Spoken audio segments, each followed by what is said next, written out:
Hi friend, मैं चंदन राज। आज मैं बात करने वाला हूँ ग्लास्को-कोमा स्केल के बारे में बात करेंगे कि ग्लास्को-कोमा स्केल होता क्या है, इसका यूजेस कहाँ करते हैं और इसका जो स्कोरिंग है और जो नंबर देते हैं वो किस तरह से देते हैं, किसके बेसिस पे देते हैं, उन सभी के बारे में जानेंगे। और इससे बहुत सारे एग्जाम में क्वेश्चन पूछे जाते हैं, खासकर नर्सिंग एग्जाम, कॉम्पिटिटिव एग्जाम में इससे क्वेश्चन दिए जाते हैं। तो चलिए फ्रेंड्स, मैं बेसिक से हाई लेवल तक का मैं बात करूंगा। मैं आपको गारंटी देता हूं इस टॉपिक से आपको कोई भी क्वेश्चन नहीं छूटेंगे। तो प्लीज फ्रेंड्स, अगर आप हमारे चैनल में अगर आप न्यू हैं तो हमारे चैनल को सब्सक्राइब करें और इसे ज्यादा से ज्यादा अपने दोस्तों के पास शेयर करें। पसंद आए तो प्लीज इसे ज्यादा से ज्यादा शेयर। कोमा स्केल के बारे में कि ग्लास्को-कोमा स्केल होता क्या है। तो ग्लास्को-कोमा स्केल का हम लोग यूज करते हैं कि कोई भी पेशेंट है, उसका न्यूरोलॉजिकल फंक्शन है, वो किस तरह से वर्क कर रहा है, जिसके लिए हम लोग ग्लास्को-कोमा स्केल का यूज करते हैं। बात करते हैं ग्लास्को-कोमा स्केल में हम लोग 3 चीज के बारे में देखते हैं। सबसे पहला आई रिस्पॉन्स, दूसरा वर्बल रिस्पॉन्स एंड थर्ड में हम लोग मोटर रिस्पॉन्स के बारे में जानते हैं। अब सबसे पहला इंट्रो से बात करते हैं कि जो ग्लास्को-कोमा स्केल है, इसका जो डिस्कवर की पब्लिश किया गया था, यानी जो बताए थे वो थे प्रोफेसर ग्राहम टिस्डले एंड बैरियम जेनेट। बोला गया कि जो ग्लास्को-कोमा स्केल है वो सबसे पहले प्रोफेसर ग्राहम टिस्डले और बैरियम जेनेट के द्वारा दिया गया था। बात करते हैं यह किसमें फंक्शन करता है, तो यह न्यूरोलॉजिकल फंक्शन को जांचने में और इंपेयर्ड कॉन्शियसनेस, जो पेशेंट है वो कॉन्शियस है या अनकॉन्शियस है, कॉन्शियस है तो कितना कॉन्शियस है और अनकॉन्शियस है तो कितना अनकॉन्शियस है, उसको मेजर करने के लिए हम लोग ग्लास्को-कोमा स्केल का यूज करते हैं।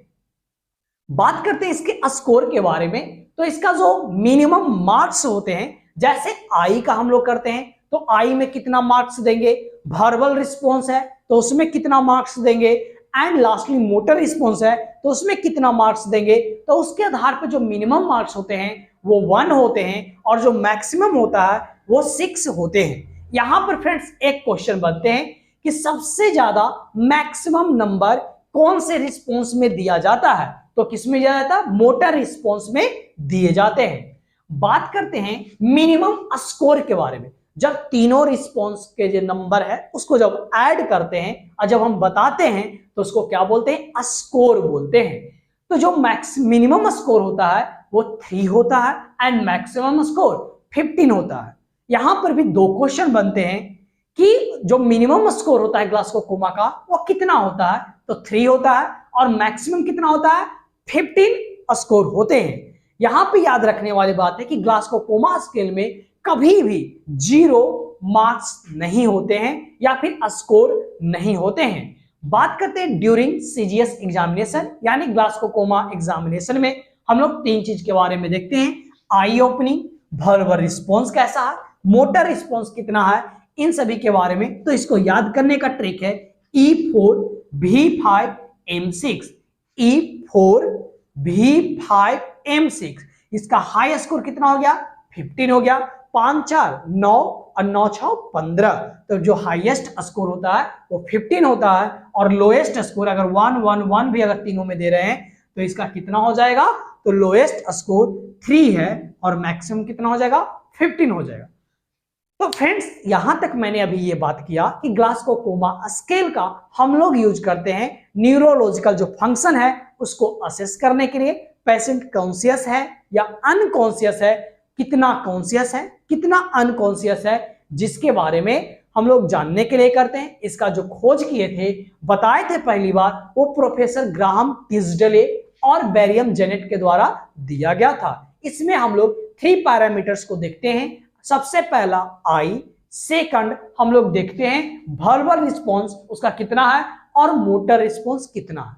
ये 3 के बारे में देखता हूं। मैंने बताया कि इसका जो सबसे मिनिमम नंबर होता है वो 1 होता है और मैक्सिमम 6 होते हैं। फिर मैंने बात किया कि जो मैक्सिमम स्कोर है वो 15 होता है, जबकि मिनिमम स्कोर कितने होते हैं, 3 होते हैं। आई होप फ्रेंड आपको यहां तक में कोई भी दिक्कत नहीं हुआ होगा। अगर आपको अच्छे लग रहे हैं तो इस वीडियो को ज्यादा से ज्यादा शेयर क्या है कि जो मोस्ट क्रिटिकल और मोस्ट इंपॉर्टेंट सीजीएस जो जीसीएस पैरामीटर असेसमेंट होता है वो क्या होता है, मोटर रिस्पॉन्स होते हैं। मानते हैं कि अगर आई में कोई प्रॉब्लम्स है जिसके कारण से वो रिस्पॉन्स नहीं कर रहा हो, लेकिन जो मेन क्या होता है, जो मोटर रिस्पॉन्स, अगर आप बोल रहे हैं ये करो लेकिन वो चीज नहीं कर रहा है, तो जो सबसे मोस्ट, ये क्वेश्चन बार बार पूछा जाता है कि most important GCS parameter assessment as, तो क्या होगा इसमें, आपका मोटर रिस्पॉन्स होते हैं।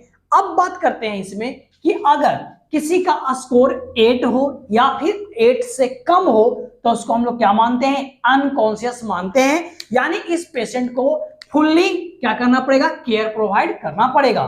सेकंड, अगर कोई पेशेंट है उसको 9 से 12 स्कोर मिला है तो इसके बीच में रहेगा, यानी पर्सन क्या है, सेमी रिस्पॉन्स है इसका, यानी इसको क्या बोल सकते हैं, फर्दर केयर की जरूरत है।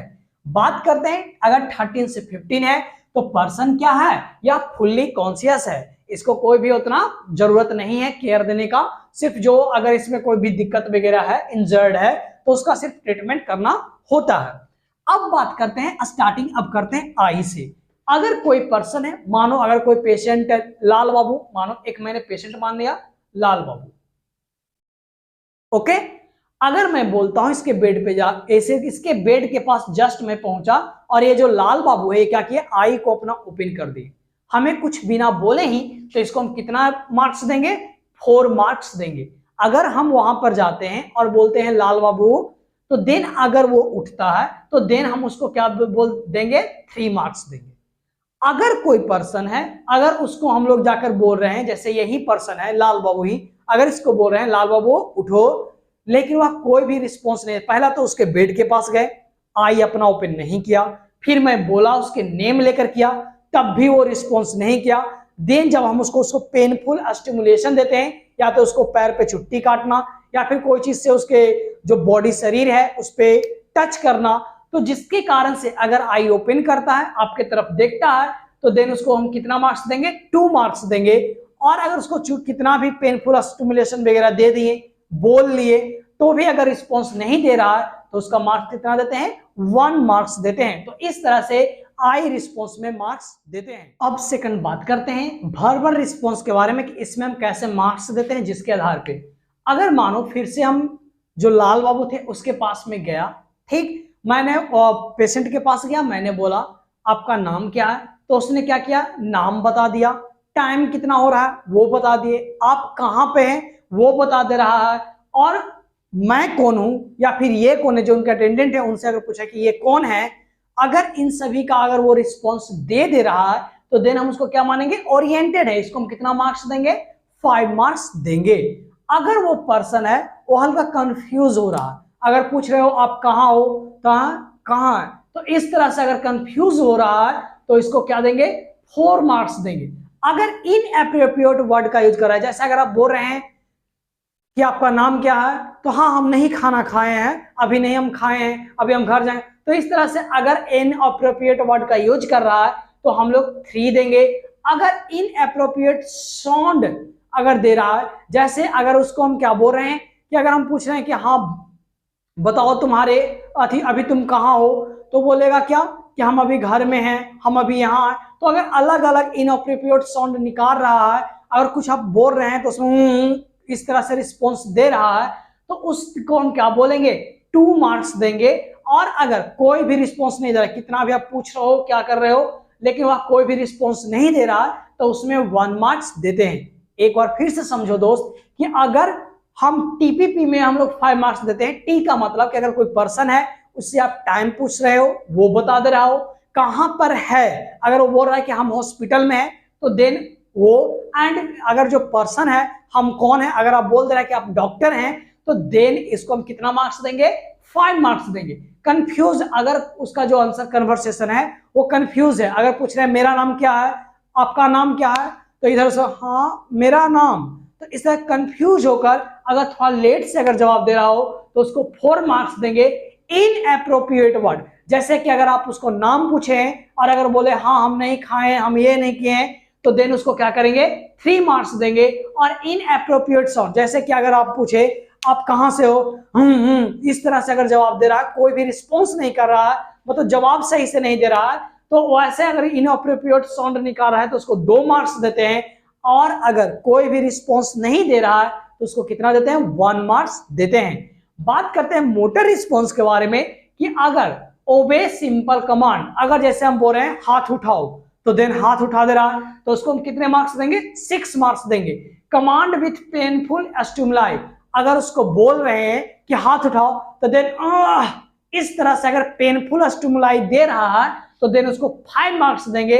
और नॉर्मल फ्लेक्शन, जैसे कि अगर हम उसको बोल रहे हैं कि चलो हाथ उठाओ तो वो उठाना चाह रहा है लेकिन वो सही से उतना उसमें पावर नहीं है कि वो उठा पाएगा तो उसको हम कितना देते हैं, 4 मार्क्स देते हैं। और डी कॉर्टिकेट फ्लेक्सर के बाद या फिर फ्लेक्सर पार्ट करने के मतलब कि अगर पर्सन को बोल रहे हाथ उठाओ तो ये इस तरह से अपने आप को फ्लेक्सर कर रहा है, मोड़ ले रहा है हाथ को, तो उसको हम कितने देते हैं, 3 मार्क्स देते हैं। और डी सेरिब्रेट या फिर एक्सटेंसर, यानी उसको पर्सन को बोल रहे हैं कि हैंड उठाओ तो अपने हाथ पैर को इस तरह से पीछे करना स्टार्ट कर दे रहा हो तो देन उसको हम 2 मार्क्स देते हैं। अगर पर्सन कोई भी रिस्पॉन्स नहीं दे रहा हो तो उसको हम कितना देते हैं, 1 मार्क्स देते हैं।